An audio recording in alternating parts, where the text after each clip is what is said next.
अस्सलाम वालेकुम everyone, welcome back to psychology lecture series. अगर आप मेरे चैनल पर न्यू हैं तो मैं आपको बताती चलूँ कि 1 to 17 चैप्टर्स कंप्लीट अपलोड हो चुके हैं, जिसमें introduction to psychology, biological basis of behaviour, research method, sensation, perception, emotion, motivation, learning, intelligence, developmental psychology, industrial organisational psychology, health psychology, thinking, personality, frustration, memory, ये सारे चैप्टर्स हम detail में पढ़ चुके हैं।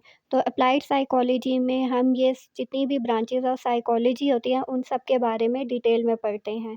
करंटली हमने चैप्टर 18 स्टार्ट किया है, जिसमें हम क्लिनिकल साइकोलॉजी डिस्कस कर रहे हैं। क्लिनिकल साइकोलॉजी की मोस्ट इम्पॉर्टेंट पार्ट पे बात करें, जिसको साइको डायग्नोस्टिक कहा जाता है, और साइको डायग्नोसिस के लिए हम DSM-5 TR को फॉलो करते हैं। इस वजह से हमने DSM-5 TR की लेक्चर सीरीज स्टार्ट की है। DSM-5 TR के according first category of disorders को न्यूरो डेवलपमेंटल डिसऑर्डर्स कहा जाता है, जो कि अर्ली डेवलपमेंटल पीरियड में स्टार्ट हो जाते हैं। इंटेलेक्चुअल डेवलपमेंटल डिसऑर्डर्स डिटेल में पढ़ चुके हैं। करंटली हम लोग कम्युनिकेशन डिसऑर्डर्स पे बात कर रहे हैं। कम्युनिकेशन डिसऑर्डर्स को फर्दर 5 कैटेगरीज में डिवाइड किया गया है। First one is language, second speech sound disorder, third one is childhood fluency disorder, fourth one is social communication disorder and the last one is unspecified communication disorder.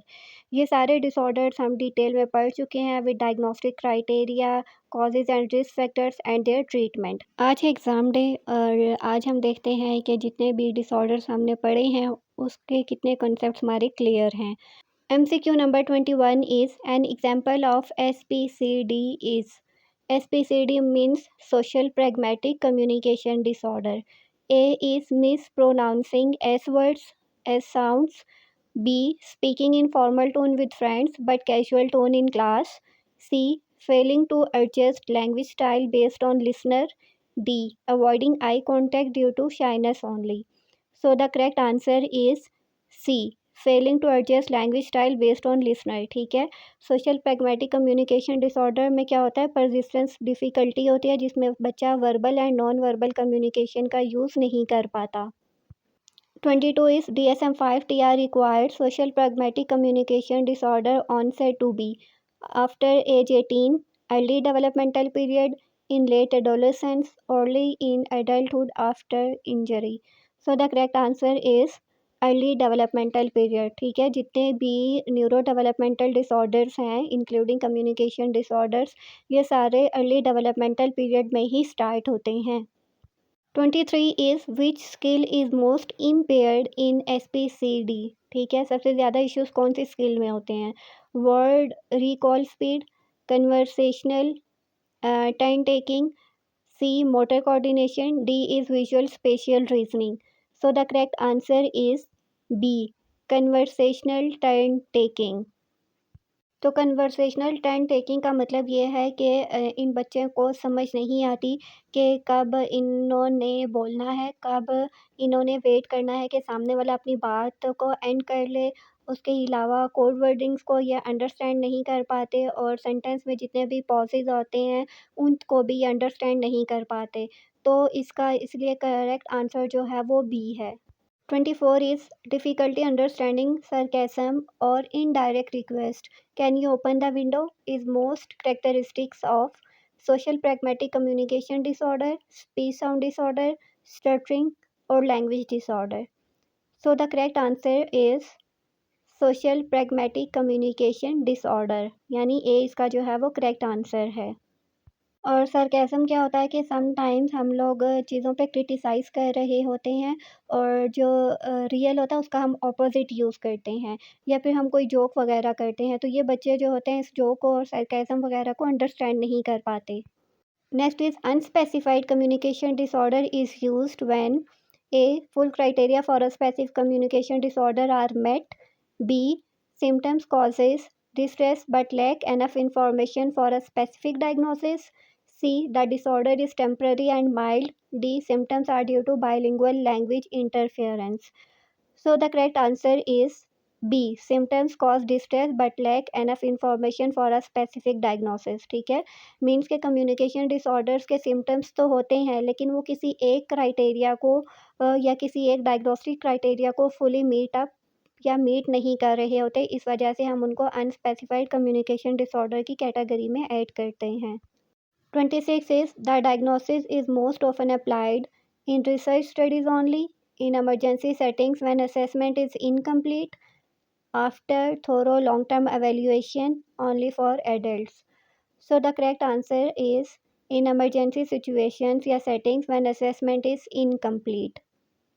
तो unspecified communication disorder हम तभी इसको diagnose करते हैं जब clinician के पास enough information नहीं होती कि वो एक exact type of disorder diagnose कर सके, या फिर सिम्टम्स तो होते हैं कम्युनिकेशन डिसऑर्डर के, लेकिन एग्जैक्ट किसी टाइप के फुल क्राइटेरिया को मीट नहीं कर रहे होते। 27 is which statements is true about unspecified communication disorder? A. It is a permanent diagnosis. B. It is used when symptoms are clearly not related to communication. C. It may be replaced by a more specific diagnosis after full evaluation. And D. It applies only to children under age 12. सो वो कह रहा है कि unspecified communication disorder के लिए कौन सी statement इसमें से ट्रू है। So the correct answer is C. ठीक है, it may be replace by a more specific diagnosis after evaluation. अब अगर आपको याद हो तो हमने रीअसेसमेंट का वर्ड पढ़ा था कि इन बच्चों की थोड़े थोड़े टाइम बाद या डेली मॉनिटरिंग हम करते हैं, रीअसेसमेंट करते हैं, ताकि हम फाइंड आउट कर सकें कि बच्चा एग्जैक्टली कौन सी डायग्नोस्टिक क्राइटेरिया को फुल मीट कर रहा है। तो थोड़े टाइम बाद एवेल्युएशन करके, रीअसेसमेंट करके हम एग्जैक्टली ये फाइंड आउट कर सकते हैं कि बच्चा बेसिकली कौन से डिसऑर्डर के सिम्टम्स फेस कर रहा है। 28 is unspecified communication disorder is coded in DSM-5 TR when the clinician chooses not to specify the reason criteria are unmet. The clinician specifies partial symptom criteria. The disorder is clearly defined. The patient refuses assessment. So the correct answer is A. The clinician chooses not to specify the reason criteria are unmet. 29 is which is an example of unspecified communication disorder? A. Persistent articulation errors in a 5-year-old child. B. Language comprehension delay due to hearing loss. C. Mixed speech and language symptoms in ER without full history. D. Difficult following social rules due to autism spectrum disorder. So the correct answer is C. Mixed speech and language symptoms in ER emergency situation without full history. ठीक है, तो unspecified communication disorder में तभी बच्चे को add किया जाता है जब mixed speech and language symptoms होते हैं और सिम्टम्स जो हैं वो किसी एक कैटेगरी को फुल मीट नहीं कर रहे होते। Last MCQ says the key difference between other specified and unspecified communication disorder is only other specified list a reason why criteria are unmet, only unspecified list the reason, both require full criteria met, there is no difference. So the correct answer is A. Only other specified list a reason why criteria are unmet. Unspecified communication disorder में clinician के पास इतनी information नहीं होती कि वो ये explain कर सके कि क्राइटेरिया क्यों नहीं मेट कर रहा, जबकि अदर स्पेसिफाइड में क्लिनिशियन के पास इतनी इन्फॉर्मेशन होती है कि वो रीज़न दे सके कि क्राइटेरिया क्यों नहीं मेट कर रहा।